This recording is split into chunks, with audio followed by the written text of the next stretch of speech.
Hey guys, मैं हूँ गौरव और अगर मैं आपको पूछूं कि दिन में आसमान में दिखने वाली सबसे ब्राइटेस्ट यानी सबसे तेज रोशनी देने वाली चीज क्या है, तो आप सब कहोगे सूरज, जो कि बिल्कुल सही है। हमारा सूरज ही एक ऐसा सितारा है जो हमसे इतना पास है कि उसकी रोशनी आसपास की सारी रोशनी को फीका कर देती है। तो ये काफी ब्राइट है, राइट?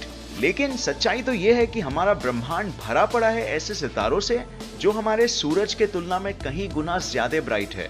एस्ट्रोनॉमर्स जो सितारों की स्टडी करते हैं वो उनके ब्राइटनेस की कैलकुलेटेड इंटेंसिटी या परिमाण को डिस्क्राइब करने के लिए दो टेक्निकल शब्दों का उपयोग करते हैं। सूरज और दूसरे कई सितारों की रोशनी हम यानी कि पृथ्वी तक कितने ब्राइटनेस में पहुंच रही है उसे कहा जाता है अपेरेंट मैग्नीट्यूड, जहां आप नाम से ही देख सकते हो जो कहता है अपेरेंट यानी वो ब्राइटनेस जो हमें पृथ्वी से दिखाई दे रही है। ये उनका वास्तविक ब्राइटनेस नहीं बताता है, सिर्फ ये बताता है कि वो हमें पृथ्वी से कितने ब्राइट दिख रहे हैं। अब ये दो इंपॉर्टेंट चीजों पे डिपेंड करता है, एक है सितारे की असल ब्राइटनेस और दूसरी उसकी हमसे दूरी।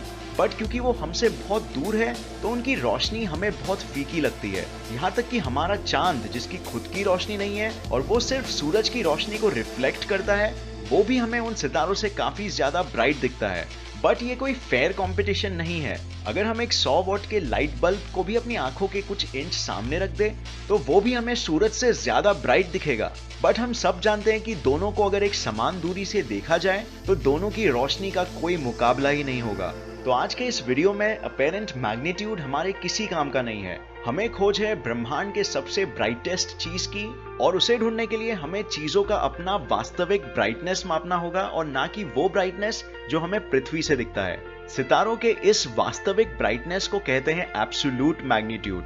अब रोशनी की ब्राइटनेस को मापने के लिए हम एक लॉगरिथमिक स्केल यूज करते हैं जिसमें नंबर्स को ज्यादा से कम ऑर्डर में अरेंज किया होता है। इस स्केल में नंबर जितना बड़ा होगा उतनी कम उस चीज की ब्राइटनेस होगी और नंबर जितना कम होगा उतनी ज्यादा उसकी ब्राइटनेस होगी। तो हमें जिस चीज की खोज है उसके ब्राइटनेस का नंबर इस स्केल में सबसे कम होना चाहिए। तो सबसे पहले देखते हैं हमारा सूरज जो हमें इतना ब्राइट लगता है वो इस स्केल में कहाँ आता है। तो अगर हम सूरज को दूसरे सारे सितारे या ब्रह्मांड के कुछ पावरफुल प्रक्रियाओं के साथ खड़ा कर दे एक समान दूरी में, तो सूरज की वास्तविक ब्राइटनेस होगी 4.8, जो कि इतना बुरा नहीं है। तो चलिए अब हम हमारे सूरज को कंपेयर करते हैं पृथ्वी से दिखने वाले सबसे ब्राइटेस्ट सितारे से, जिसका नाम है सीरियस। सीरियस रात में दिखने वाले तारों में सबसे ज्यादा चमकीला तारा है और ये हमसे लगभग 8.6 लाइट ईयर्स यानी प्रकाश वर्ष दूर है। इस सितारे की वास्तविक रोशनी यानी एब्सोल्यूट मैग्नीट्यूड है 1.46 और इसीलिए ये हमारे सूरज से 22 गुना ज्यादा चमकीला है। काफी ज्यादा है, राइट?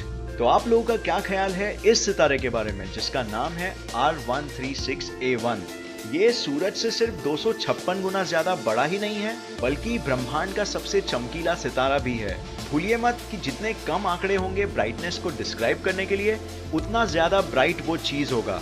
इस सितारे की वास्तविक ब्राइटनेस हमारे सूरज की तरह 4.8 नहीं है बल्कि है -12.16, जिसका मतलब ये हमारे सूरज से 86 लाख गुना ज्यादा चमकीला है। अगर ये हमारे सूरज की जगह होता तो इसके प्रकाश की बस एक झलक ही हमारे आंखों को तुरंत नष्ट कर देती। बट ये इतना चमकीला सितारा भी ब्रह्मांड की सबसे चमकीली चीज नहीं है। आप ये जानते होंगे कि जब कोई विशाल सा सितारा मरता है तो एक बड़ा सा धमाका होता है जिसे कहते हैं सुपरनोवा या हाइपरनोवा। अब ये सुपरनोवा के साथ कुछ और भी होता है। सितारा इतनी ऊर्जा से विस्फोट होता है कि एक बहुत ही पावरफुल रोशनी की बीम यानी कि किरण रिलीज होती है और ये बीम को हम कहते हैं गैमा रे बर्स्ट्स, जो किसी भी सितारे से कहीं ज्यादा ब्राइट होता है और इतनी ऊर्जा बस कुछ सेकेंड्स में रिलीज करता है जितनी ऊर्जा सूरज अपने पूरे 1000 करोड़ सालों की जिंदगी में रिलीज करेगा। ये ब्रह्मांड का एक बहुत ही अनोखा इवेंट होता है और हमारे कुछ दूरी पे एक सितारा भी है जहां आगे भविष्य में ये विस्फोट हो सकता है। उस सितारे का नाम है WR104 और साइंटिस्ट ने कैलकुलेट किया है कि अगर यहाँ गैमा रे बर्स्ट हुए और वो डायरेक्टली अर्थ की तरफ पॉइंट कर रहे हैं तो वो रेडिएशंस का सिर्फ 10 सेकेंड हमारे ओजोन लेयर का 25% डिस्ट्रॉय कर देगा, जिससे हजारों जीव एक्सटिंक्ट हो सकते हैं। अब तक का डेटोनेट किया हुआ सबसे पावरफुल न्यूक्लियर बॉम्ब तबाही मचाने में इसके आसपास भी नहीं था और उसे हमने विस्फोट किया था यहाँ धरती पे ही, जबकि WR104 हमसे 7500 लाइट ईयर्स की दूरी पर है और हम उसे अपनी आंखों से देख भी नहीं सकते हैं। तो आप इससे अंदाजा लगा सकते हैं कि ये कितनी पावरफुल और कितनी ब्राइट चीज होगी। लेकिन ये गैमा रे बर्स्ट्स सिर्फ कुछ सेकंड से ही कुछ मिनटों तक ही टिकता है, और फिर भी ये ब्रह्मांड की सबसे चमकीली चीज नहीं है। ब्रह्मांड की सबसे चमकीली चीज को ढूंढने के लिए हमें इत्तेफाक से देखना पड़ेगा ब्रह्मांड के सबसे अंधेरे चीज को, जिन्हें हम जानते हैं ब्लैक होल्स के नाम से। ब्लैक होल्स इतने शक्तिशाली होते हैं कि वो ब्रह्मांड के बड़े बड़े सितारों तक को खा जाते हैं, और कई बार एक साल में हमारे सूरज जैसे हजारों सितारों को।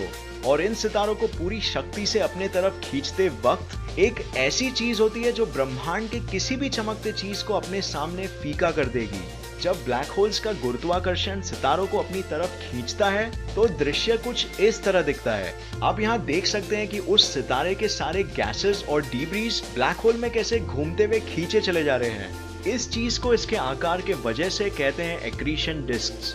यहाँ सारे गैसेस और डीब्रीज इतनी तेजी से खींचे चले जा रहे हैं कि हम उसकी कल्पना भी नहीं कर सकते।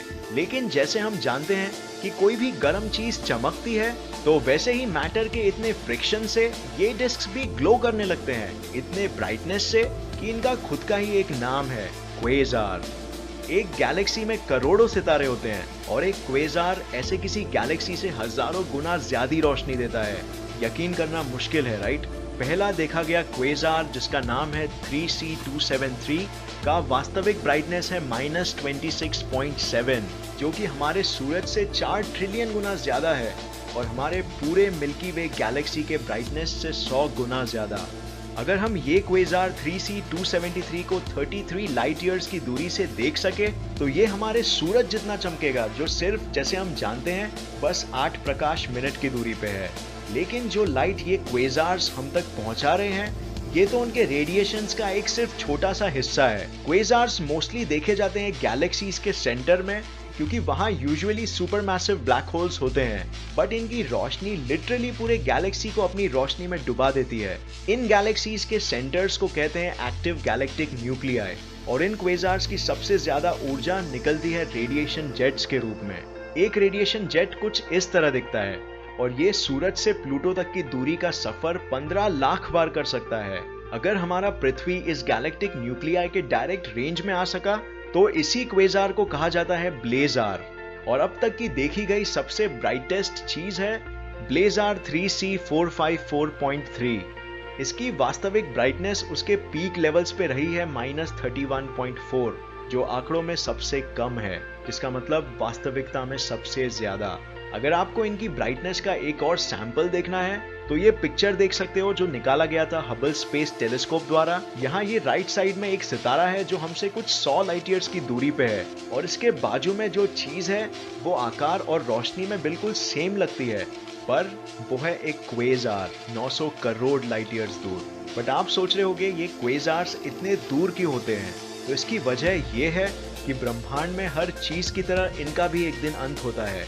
ये क्वेजार्स बने थे करोड़ों साल पहले, जब हमारा ब्रह्मांड नया था और ब्लैक होल्स के इवेंट होराइजन्स बहुत छोटे थे, क्योंकि उन्होंने आसपास के सभी सितारों को अब तक नहीं खाया था। फिर जैसे ही वो सितारों को अंदर खींचने लगे, वैसे उनका इवेंट होराइजन बढ़ने लग गया, और वो सितारों को खींच के एक एक्रीशन डिस्क बनाने की जगह एक बड़े से गल्फ में निगलने लग गए। इसीलिए ये इतने दूर हैं हमसे, और इतिहास में जो भी हुआ है उसकी एक झलक हम तक पहुंचा रहे हैं। ये सोच के कितना अजीब लगता है कि जो हम आज देख रहे हैं वो करोड़ों साल पहले की बात है, जिसकी रोशनी आज हम तक पहुंच पा रही है। अगर हम किसी तरह इसी वक्त गायब होके उनके पास पहुंच सके, तो शायद वहां आज ये होंगे ही नहीं। इनकी रोशनी हम तक करोड़ों सालों का सफर करके आज पहुंच रही है, एक ऐसा सफर जो इनके खुद के जिंदगी से भी ज्यादा लंबा रहा है। लेकिन क्वेजार्स का जन्म अभी भी ब्रह्मांड में हो सकता है।